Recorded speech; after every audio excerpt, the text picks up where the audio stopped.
ચૂકાયેલા urban development authority એટલે કે હુડા સામે હવે વિરોધ ઉગ્ર બન્યો છે। હુડામાં સમાવિષ્ટ બેરણા સહિતના 11 ગામોના મિલકત ધારકો તેમની જમીન બચાવવા માંગણી કરી રહ્યા છે। બેરણા ગામના અંદાજિત 2000 જેટલા ખાતાદારોએ બહુમાળી ભવન ખાતે પહોંચીને લેખિત વાંધા અરજીઓ રજૂ કરી। ખેડૂતોનો આક્ષેપ છે કે હુડાની નીતિથી જમીન કપાત થતી હોવાથી તેમને સીધું નુકસાન થાય છે અને જો હુડા હટાવવામાં નહીં આવે તો આગામી દિવસોમાં ઉગ્ર આંદોલનની ચીમકી પણ ઉચ્ચારી। एक बाजू 500 एकड़ डूंगर हिमालय जो अड़ी उभो रहे, एक बाजू 6 लाइन हाईवे रोड से, एक बाजू रेलवे से, एक बाजू केनाल से अने आ हुड़ा जो आवे तो अमारा छोकरो भीख मागतो थई जाय એટલે આ હુડા અમારે કોઈ પણ રીતે બંધ રાખવાનો છે। 11 ગામના ખેડૂતો વધારજી આપવાની છે, એમાં આજે અમારા ગામના ખેડૂતો પણ સંખ્યાબંધ હાજર થઈ ગયા છે અને વધારજી આપવાની છે અને ખરેખર આ સરકારનું ખોટું પગલું છે। જો જલ્દી નિકાલ કરો તો સારું, નહીં તો અમારે બીજું આગળ કાર્યવાહી કરવી પડશે। નુકસાનમાં અમારી 40% જમીન કપાય છે અને અમારા ખેડૂતોનો વિનાશ થાય છે। બેરણા ગામના આટલા દિવસોમાં અમે સંપૂર્ણ 100% અમારા જેટલા પણ સર્વે નંબરો છે 1200 જેટલા સર્વે નંબરો એ 1200 સર્વે નંબરના તમામ વાંધા અરજીઓ તૈયાર કરી આજે અમારા ગામના ખેડૂતોએ વાંધા અરજીઓ રજૂ કરી છે। આ સરકાર અમારી દિવાળીનો સમય અને અમારો ખેતીનો સમય બગાડી રહી છે। ખરી દિવાળી સામે છે, અમારી દિવાળીને હોળી કરી નાખી છે, તો આજે અમારા ગામના તમામ ખેડૂતોએ અહીંયા વાંધા અરજીઓ રજૂ કરી છે। ખેડૂતોએ રોન થયેલા છે, એના માટે બેરણા ગામના સમસ્ત ખાતેદારો પ્લોટ ધારકો બધા હુડાની અરજી વધારે અરજી આપવા માટે આવ્યા છે અને મોટી સંખ્યામાં આવ્યા છે। માગણી અમારે કે હુડા રદ થવો જોઈએ, બસ અમારે હુડો જોઈતો નહીં।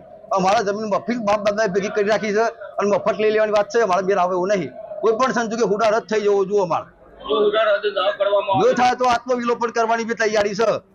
સમાચાર રાજ્યમાં કોચિંગ ક્લાસના નવા કાયદાને લઈને ફેડરેશન ઓફ એકેડેમિક એસોસિએશનની માંગ। શિક્ષણ વિભાગ દ્વારા બનાવવામાં આવેલી કમિટીમાં ફેડરેશનના પ્રતિનિધિઓના સમાવેશ કરવાની માંગ। શાળાના સમયે ટ્યુશન ક્લાસ પર પ્રતિબંધ મૂકવા પણ કરી માંગ। આગામી દિવસોમાં એસોસિએશન દ્વારા ગાંધીનગર ખાતે શિક્ષણ મંત્રીને રજૂઆત કરાશે।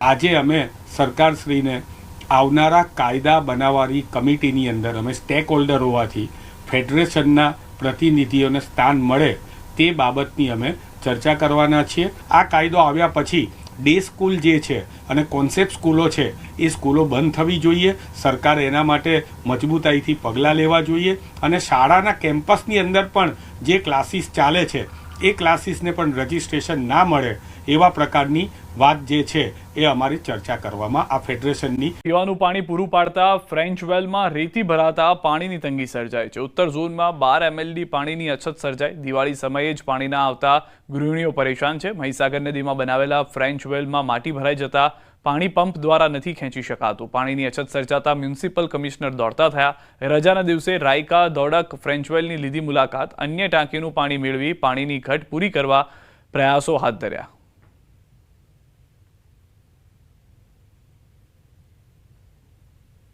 બે કલાક 3 કલાક થોડી માંગે છે, અડધો કલાક તો પૂરું જોવું જોઈએ ને પાણી। પહેલા તો બહુ જ ગંદુ આવે, ખરાબ એકદમ પાણી ખરાબ આવે, પછી પીવાનું આવે થોડું ઘણું અને પછી જ્યારે પીવાનું ભરવા જઈએ તો રહી જાય, પાણી બી ખાલી જ રહી જાય છે બધું। 3 દિવસથી તો બહુ તકલીફ થાય છે, કેમ કે 3 દિવસથી તે દાડે 8 વાગે આવ્યું અને પરમ દિવસે 7 વાગે આવ્યું અને કાલે 9 વાગે કેવું કે આવ્યું। હા 9 વાગે સુધી નહીં, પણ હવે તો દિવાળીનું કામ ચાલે છે એટલે પાણી બી પુરાતો નહીં મળતો। કે જે પણ પાણી આવે છે, કલાક પાણી આવે છે એની અંદર તો અડધો કલાક તો કોન્ટ્રાવર્સી જે ગટરનું પાણી આવે છે, એટલે અડધો કલાકની અંદર અત્યારે તમે આપણે સૌ જાણીએ છીએ કે દિવાળીનો મોટો તહેવાર હોવાથી ઘરની સફાઈ કરવી પડે ને આવા સમયે જો કદાચ પૂરતું પાણી ના મળે તો ખરેખર એમને ખૂબ તકલીફ થાય છે। હમણાં જ 12 MLDની અછત આવી હતી, જેથી કરીને કારણ કે રેડિયલ વેલમાં સિલ્ટિંગ થઈ ગઈ છે। આ વખતે મોન્સૂનનું વરસાદ થોડું ડિલે થયું, એના કારણે ડીસિલ્ટિંગનું જે સમય છે કમ્પ્રેસ્ડ એર મારે એનો સમય નથી મળ્યો। આ વખતે દિવાળી નજીક આવી ગઈ છે એટલે અમે આ ડિસ્ટર્બ નથી કરવા માંગતા, એટલે દિવાળી પછી આને કરવા માંગીએ છીએ। વડા સર્કલથી ગઢેચીથી વડલા જવાના રસ્તા પર સાઈડનો રસ્તો તોડી પાડતા લોકોને હાલાકી। ગોકળ ગતિએ પાણીની લાઈન નાખવાનું કામ થતા સ્થાનિકો પરેશાન થઈ રહ્યા છે। આ વિસ્તારમાં અનેક લોકોના નળ કનેક્શન, ગટર લાઈન તૂટી જતા સ્થાનિકોમાં રોષ ભભૂકી ઉઠ્યો છે। તાત્કાલિક ગટર લાઈનનું સમારકામ કરવા પણ લોક માંગ ઉઠી છે।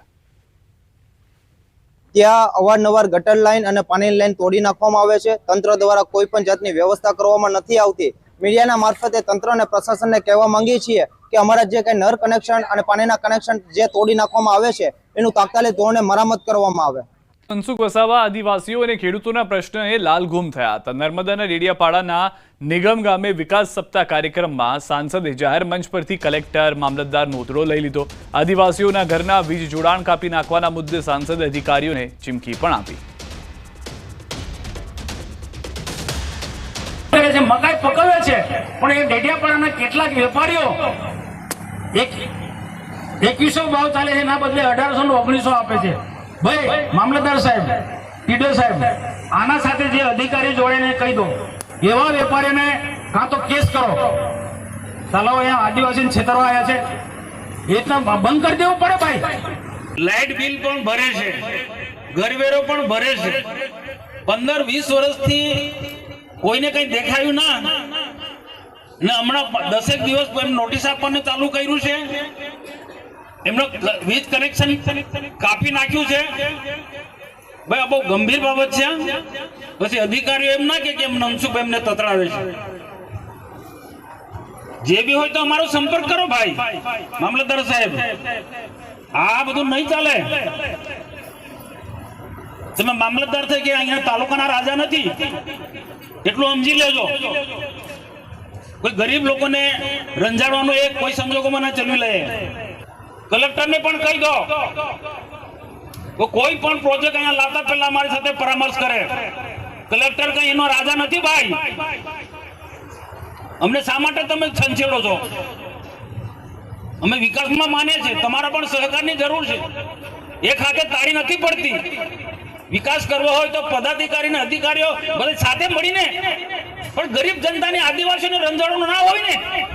કાયદો ભલે હોય પણ કાયદામાંથી પણ વ્યવહારિક રસ્તો કાઢવો પડે કે ના કાઢવો પડે.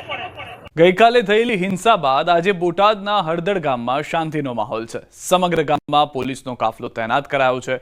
બોટાદ પોલીસે 85 લોકો સામે પાળિયાદ પોલીસ મથકે ફરિયાદ નોંધી છે.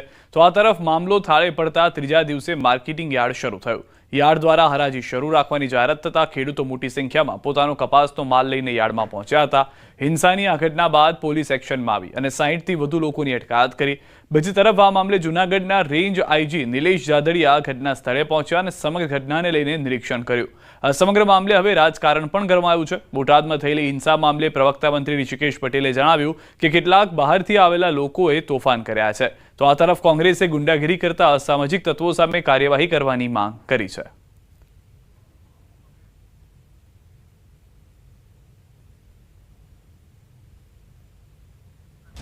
તો બોટાદના હળદળ ગામમાં હિંસક હુમલા મામલે ફરિયાદ. બોટાદ પોલીસે 85 લોકો સામે પાળિયાદ પોલીસ મથકે ફરિયાદ નોંધી છે. 85 લોકો સામે ફરિયાદ, 65 લોકોની અટકાયત. સ્થળ પરથી 50 વાહનો પણ પોલીસે જપ્ત કર્યા છે. આમ આદમી પાર્ટીના નેતા રાજુ કરપડા, પ્રવીણ રામ સહિત 85 લોકો સામે ફરિયાદ નોંધાઈ છે.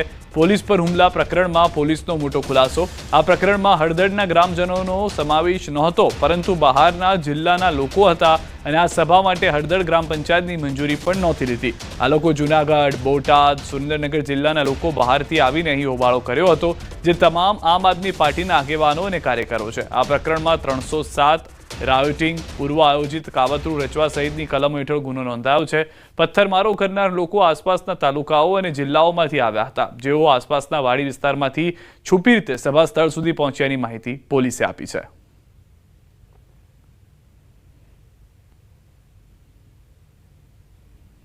પોલીસની એફઆઈઆરમાં 85 માણસો વિરુદ્ધ આપણે એફઆઈઆર દાખલ કરી છે, જેમાંથી લગભગ 65 ઇસમોને આપણે તે વખતે જ્યારે પોલીસ ગઈ હતી તો અને પોલીસ ઉપર જે હુમલા થયો ત્યાર પછી પોલીસે 65 જેટલા લોકોને રાઉન્ડ અપ કર્યા છે અને અત્યારે એ લોકોને રિટેન કરવામાં આવેલ છે. રાજુ કરપડા અને પ્રવીણ રામ અને બીજા અન્ય માણસો જે છે એમાં મુખ્ય જે આયોજક. પોલીસના 2 વાહનોને નુકસાન આવેલ છે અને 5 પોલીસ વાળાઓને ઈજા પણ થઈ છે, જેમાં 2ને ગંભીર એટલે માથામાં ઈજા થઈ છે. તો બોટાદમાં થયેલી હિંસા મામલે રાજકારણ ગરમાયું છે. ભાજપ, કોંગ્રેસ અને આપની પ્રતિક્રિયા સામે આવી છે. ગામના લોકો ત્યાં હળદળ ગામ છે, એ ગામના લોકોએ ડિમાન્ડ કરી કે ભાઈ અહીંયા આપણે ભેગા થઈએ. ગામમાં તો બધા ભેગા થઈ શકે છે ખેડૂતોના પ્રશ્ને, તો ખેડૂતોના પ્રશ્ને હળદર ગામમાં ભેગા થયા, ત્યાં અમારા રાજુ કરપડાજી પહોંચ્યા. દુઃખ સાથે કહેવું પડે કે ભાજપે આવી ચાલ કરવાની જરૂર નહોતી. ગુજરાતના ભોળા ખેડૂતોને ફસાવી આવી રીતે સભા બોલાવી અને પછી એની ઉપર જાતે ને જાતે હુમલો કરવો, આ બધા જ વિડીયો છે. કોણે હુમલો કરાવ્યો, કોના હાથમાં પથ્થર છે, કોણે પોલીસ વાન ઊંધી પાડી, બધા જ વિડીયો છે. મારે ગોપાલભાઈને કહેવું છે અને સુદાનભાઈને કહેવું છે. અને એ લોકોની ધરપકડ કરવામાં આવી છે. એટલા માટે તમે એનો બચાવ કરો છો કે એમને ખાવાનું નથી આપ્યું, આ નથી આપ્યું, તે નથી આપ્યું. તમારા ગુંડાનો તમે બચાવ કરવા માટે બહાર મેદાને પડો છો. ખોટી રીતે ગુજરાતના ખેડૂતોને ફસાવો છો. એક જાતની નક્સલિસ્ટ પ્રકારની પ્રવૃત્તિઓ તમે કરી રહ્યા છો અને ગુજરાતની શાંતિને ડોળવાનો મોટામાં મોટો પ્રયાસ તમે કરી રહ્યા છો. ભ્રષ્ટાચારમાં ગળાડૂબ અને પોલીસ તંત્રનો ભાજપાના નેતાઓ તેના કારનામાને કાવતરાને સંપૂર્ણપણે રક્ષણ આપનારી પોલીસ તંત્ર નિર્દોષ ખેડૂતો ઉપર અત્યાચાર કરે, લાઠીચાર્જ કરે અને ચોરી ઉપર સિનાજોરી કરનાર તંત્ર સંપૂર્ણપણે આ ઘટનાને કોંગ્રેસ પક્ષ વખોડી કાઢે છે. બોટાદમાં થયેલી હિંસા મામલે પ્રવક્તા મંત્રી ઋષિકેશ પટેલે પ્રતિક્રિયા આપી. તેમણે કહ્યું કે કેટલાક બહારથી આવેલા લોકોએ તોફાન કર્યા. પ્રજાના પ્રશ્નોના ઉકેલ લાવવા સરકાર સક્ષમ છે. હકીકતમાં અસામાજિક તત્વોનો સહારો કોને લીધો છે અને આ પૂર્વ આયોજિત કાવતરું કોના તરફથી થયું છે? હજુ દિલ્હીની બરબાદી કર્યા પછી અને પંજાબીની બરબાદી અત્યારે પણ ચાલુ છે. આ રીતની રાજનીતિ ન કરો. પ્રજાની વચ્ચે જાઓ, પ્રજાના કામ કરો. સામાન્ય મુશ્કેલી અંદર પ્રજાની સાથે રહી અને સરકાર બિલકુલ ભૂપેન્દ્રભાઈ પટેલની ખુલ્લા મને તમારા અને પ્રજાના પ્રશ્નો તો અમે સોલ્વ નહીં કરી શકીએ, પરંતુ પ્રજાના કોઈ પણ પ્રશ્નો હોય તો એ આ સરકાર તુરંત ત્વરિત એનો ઉકેલ કરવા માટે સક્ષમ છે અને એટલી નિર્ણાયક પણ છે.